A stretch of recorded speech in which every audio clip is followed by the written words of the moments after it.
नमस्कार मैत्रिणींनो, माझ्या व्हिडिओमध्ये आपले स्वागत आहे. तर मी आज तुम्हाला दाखवणार आहे की 34 साईज प्रिन्सेस कटची ब्लाऊजची पेपर कटिंग कशी करायची आहे. तर ते मी तुमच्याशी शेअर करणार आहे. तर पूर्ण व्हिडिओ तुम्ही बघा, तरच तुम्हाला समजेल आणि लक्षात बसेल. ब्लाऊजची जी उंची आहे ती मी 14.5 टाकलेली आहे आणि शोल्डर जे आहे तर 5.5 इंच घ्यायचं आहे शोल्डर. आणि आपल्याला आर्म होल जे मुंडा जो घ्यायचा आहे तो पण आपल्याला 5.5 घ्यायचा आहे. जेवढा आपली शोल्डर आहे तर शोल्डर 5.5 घेतली तर मुंडा पण आपल्याला 5.5 घ्यायचा आहे. वरतून खाली इकडच्या साईडनं पण एक 14.5 वरती मी एक मार्क करून घेते, म्हणजे आपली उंची जी आहे ती उंची बरोबर निघून जाते.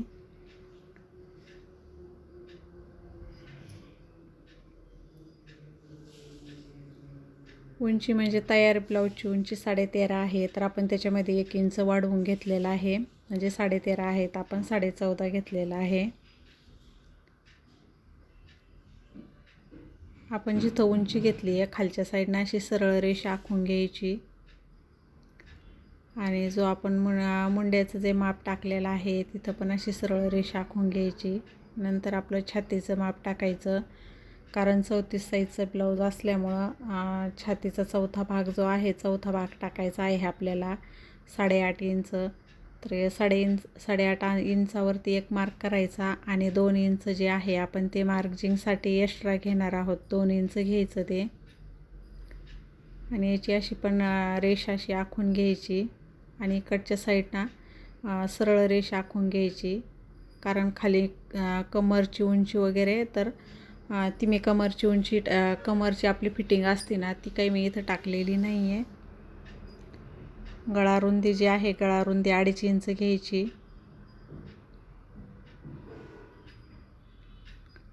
आणि गळा उंची जी आहे तर गळा उंची 6 इंच घ्यायची. खालच्या साईडनं पण 2.5 इंच घ्यायचं, खालच्या साईडनं गळा रुंदी पण 2.5 इंचच घ्यायची आणि याचा असा चौकोन आखून घ्यायचा.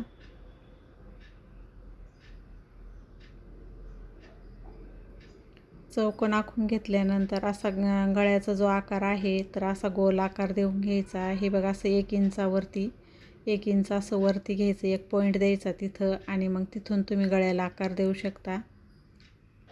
आता मुंड्याचा जो आकार द्यायचा आहे तर पहिला आकार जो आहे तो 1.5 इंचावरती द्यायचा आणि मधला जो आहे तो 1 इंचावरती द्यायचा. आपला मुंडा जो आहे तर 5.5 आहे, तर मग 2.25 इंचावरती मार्क केला म्हणजे त्याचा मध्य काढायचा आहे. तर त्याचा मध्य आपला 2.25 इंचावरती येतो आहे, तर 2.25 इंचावरती एक असं मार्क करून घ्यायचा आणि हा आपण फिटिंगचं इथं जे छातीचं माप टाकलेलं आहे 8.5, तर त्या पॉईंटपासून तो पॉईंट जोडून तसा आकार देऊन घ्यायचा आहे. तर आकार देताना जो पेपर आहे ना तो आपल्या साईडनं थोडासा असा फिरवून घ्यायचा, कारण काय होतं आकार व्यवस्थित आपल्याला मग देता येतो. तर हे बघा, हा जो आहे पहिला आकार दिला आणि हा जो आहे तर हा दुसरा आकार जो बाहेरचा आकार आहे तर हा आकार देऊन घ्यायचा. हा बॅक साईडचा आहे आणि समोरचा जो असतो खोल तो फ्रंट साईडचा आकार असतो. तर आता आपल्याला प्रिन्सेस कटचे माप टाकायचं आहे, तर त्याच्यासाठी हे बघा मी इथं किती 4 इंचावरती माप टाकते. जिकडून आपली हुकपट्टी आयपट्टी असते ना त्या साईडनं 4 इंच घ्यायचं. आता वरतून खाली आपल्याला जो पॉईंट द्यायचा आहे तर आपला छातीचा चौथा किती आहे 8.5, त्याच्यामध्ये 1.5 इंच आपल्याला प्लस करायचं, म्हणजे 10 इंचावरती वरतून खाली 10 इंचावरती आपल्याला हा पॉईंट द्यायचा.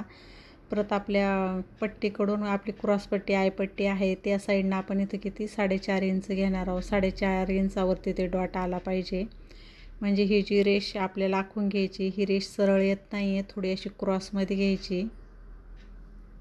काय होतं या नाही ना प्रिन्सेस कटचा पप जो आहे ना एकदम व्यवस्थित आणि छान ब्लाऊज बसतो. तर आता आपल्याला पप येण्यासाठी जो आहे तर आपल्याला टक्स द्यायचा आहे. तर हे बघा, आपण 4 इंच जे मार्क केलं त्याच्यापासून आपल्याला 2 इंच घ्यायचं आहे आणि तिथून त्याची उंची पण वरती 2 इंच घ्यायची आहे. ही अशी 2 इंच उंची घेऊन याची अशी सरळ रेषा आखून घ्यायची. आता आपल्याला इथं प्रिन्सेस कटचा जो आहे तर आकार देऊन घ्यायचा. तर त्याच्यामुळं काय करायचं, ह्या पॉईंटपासून असं स्केलच्या साह्याने अशी एक रेष आखून घ्यायची. आणि आता आपल्याला याच्यावरतून जो आहे तर आपल्याला याच्यावरतून असा आकार द्यायचा आहे. जो प्रिन्सेस कटचा आकार आहे तो आकार द्यायचा.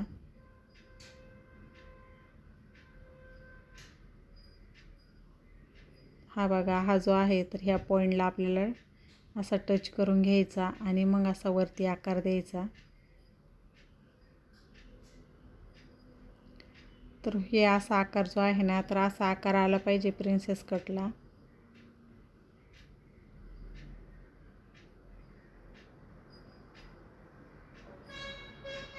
आता हे जे आहेत आपले मापे टाकून झालेले आहे.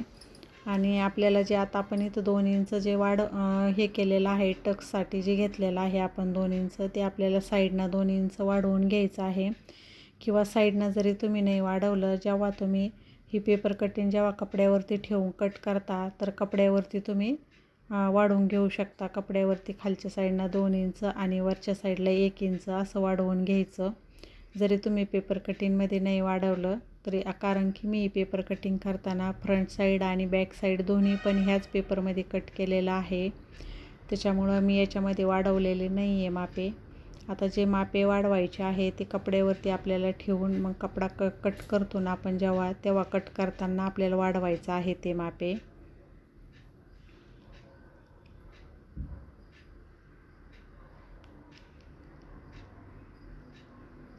आता हे आपण असं कट करून घ्यायचं आहे. जसा आकार आपण आखलेला आहे, ज्याप्रमाणे आपण आकार आखून घेतला तसं आपण कट करून घ्यायचं आहे याला. आता इथं समोरचा जो आकार आहे तो मी कट केला नव्हता, तर तो कट करून घ्यायचा.